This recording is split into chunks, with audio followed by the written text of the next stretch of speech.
जरूरी ऑक्सीजन का मिलना इस बात पर निर्भर है कि आपसे मीलों दूर किसी समुद्र में एक बड़ी सी शार्क मछली एक छोटी सी मछली को खा पाएगी या नहीं।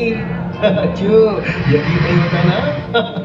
चलिए कोई नहीं, आइए आपको ले चलते हैं एक ऐसी दुनिया में जो आपसे हजारों मील दूर होकर भी आपके अस्तित्व का आधार है।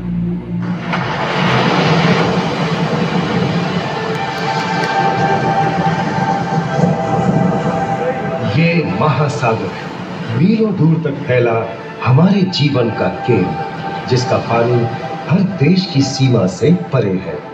हमें सांस लेने के लिए जरूरी ऑक्सीजन का 50 से 80% इन्हीं समुद्रों के पानी से आता है।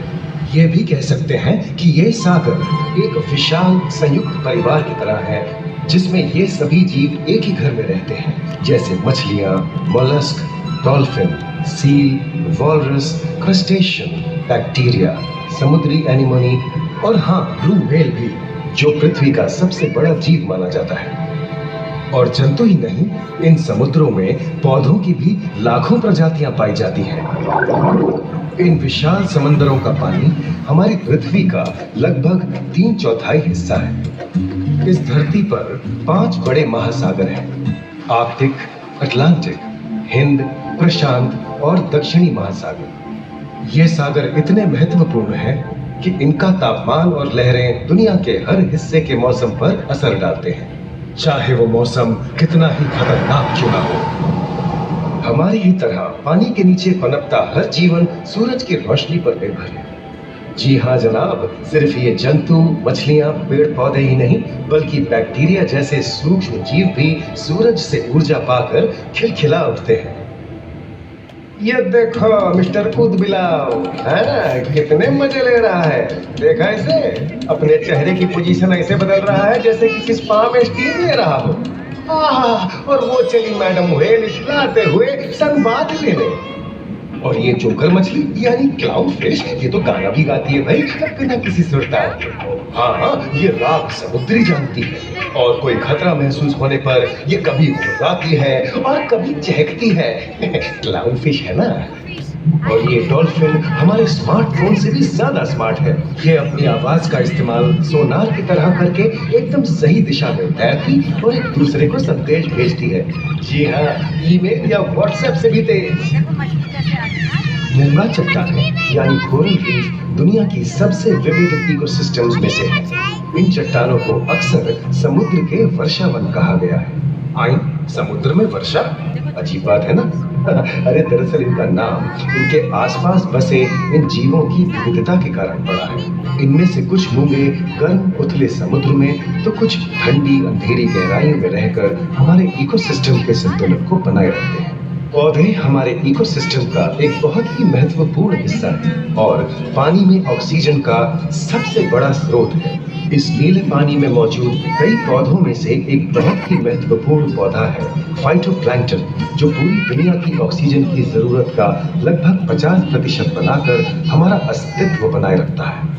इन समुद्रों में पहुंचने वाली सूरज की रोशनी की मात्रा के हिसाब से उन्हें 3 क्षेत्रों या परतों में बांटा गया है। सतह के सबसे नजदीक वाली परत को यूफोटिक जोन या सनलाइट जोन कहा जाता है। जाहिर है कि यहाँ सूरज की सबसे ज्यादा रोशनी पहुंचती है और 90% समुद्री जीवन इसी परत में मौजूद है। अगली गहरी परत को डिस्फोटिक जोन या ट्वाइलाइट जोन कहा जाता है। इस परत तक सूरज की सिर्फ 1% रोशनी पहुंचती है, जो पौधों के जिंदा रहने के लिए काफी नहीं है। तीसरी और सबसे गहरी परत एफोटिक जोन या मिडनाइट जोन है। यहाँ सूरज की रोशनी बिल्कुल नहीं पहुंचती। ये परत पूरी तरह से अंधेरी और ठंडी होती है, बिल्कुल किसी हॉरर मूवी के सीन जैसे।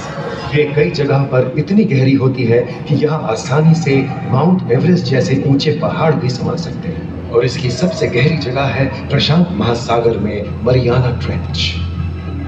महाद्वीपीय तटों के साथ लगे उथले समुद्री इलाकों तक पहुंचना आसान है, लेकिन ये समुद्र का सिर्फ 10% है।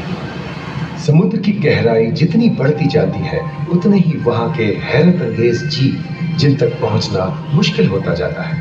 ये समुद्री जीव पहले तो अपनी खूबसूरती से आपको छलते हैं और फिर अचानक एक खतरनाक रूप ले लेते हैं जिनसे बचना मुश्किल ही नहीं नामुमकिन है। और ये क्या, अचानक ये रोशनी कहां से आई? ओहो, ये तो जेलीफिश का झुंड है जिनकी रोशनी एकदम डिस्को लाइट की तरह लगती है। वाह, ये बिना बात, अब सभी बड़ी छोटी मछलियां इन चमचमाती डिस्को लाइट को देखकर पार्टी करने आएंगी। और फिर यही रोशनी उन्हें बेरहमी से दबोचकर उनका शिकार करके अंधेरे में वापस गायब हो जाएगी। लेकिन सभी शिकारियों को छलावे से लुभाना नहीं पड़ता है। सबसे घातक शिकारियों में से है शार्क, जैसे ग्रेट व्हाइट और टाइगर शार्क। शार्क आमतौर पर सूरज ढलने के बाद अंधेरे में शिकार पे निकलती है समुद्री जीवों का यमराज। आज तक शार्क की 500 से ज्यादा प्रजातियों का पता चल चुका है। ये हर तरह के खुले महासागरों में, मूंगे की चट्टानों में, आर्कटिक की बर्फ के नीचे और समुद्र की अंधेरी गहराइयों में पाई जाती है। और ये है समुद्री घोड़ा, जो तबड़क तबड़क नहीं, छप छप छप छप करता है, यानी दौड़ता नहीं, तैरता है। हमने इन समुद्रों के बारे में बहुत कुछ जाना है, पर अभी भी बहुत कुछ जानना बाकी है। ये सागर गहरे और विशाल, ठंडे और अंधेरे में डूबे होते हैं। इन गहराइयों में पनपने वाली 17,000 से अधिक प्रजातियां मानो किसी कल्पना से कम नहीं। किसी खूबसूरत एंजल की तरह दिखने वाले जीवों के साथ साथ न जाने और क्या क्या देखने को मिले।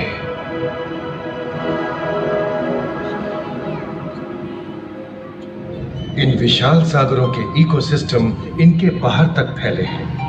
खारे पानी की खाड़ियां, समुद्रों, समुद्र तटों और नमकीन दलदली इलाकों तक। मानव जाति दशकों से प्लास्टिक, जहरीले रसायन, तेल और ऐसी कई चीजों को पानी में बहाकर समुद्रों को नुकसान पहुंचा रही है। कई समुद्री जीवों या मछलियों की दर्दनाक मौत और उनकी इस तड़प का जिम्मेदार हमारी मानव जाति ही है। पिछले कुछ दशकों में वैज्ञानिक पैमाने पर सामने आए खतरों में से एक बड़ा जलवायु परिवर्तन है, जिससे महासागर गर्म हो रहे हैं और ग्रीन हाउस गैसों की अधिकता और ऑक्सीजन की कमी के कारण इन समुद्रों का अम्लीकरण हो रहा है। सागरों के इस तरह गर्म होने से पानी का स्तर बढ़ गया है और बर्फ की चादर पिघल रही है।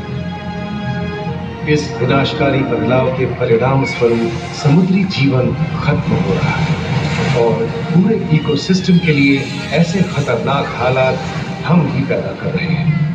हमारी आने वाली पीढ़ी का भविष्य इस बात पर निर्भर करता है कि क्या हम आज अपने निजी जीवन से प्लास्टिक को हटाने जैसा छोटा कदम उठा सकते हैं, या फिर हम बड़े स्तर पर सख्त नियम बनाकर उन्हें लागू करें, जिससे समुद्री संसाधनों का दोहन और प्रदूषण कम हो। याद रखिए, बात हमारे अस्तित्व की है, तो बदलाव की शुरुआत भी हमें ही करनी है।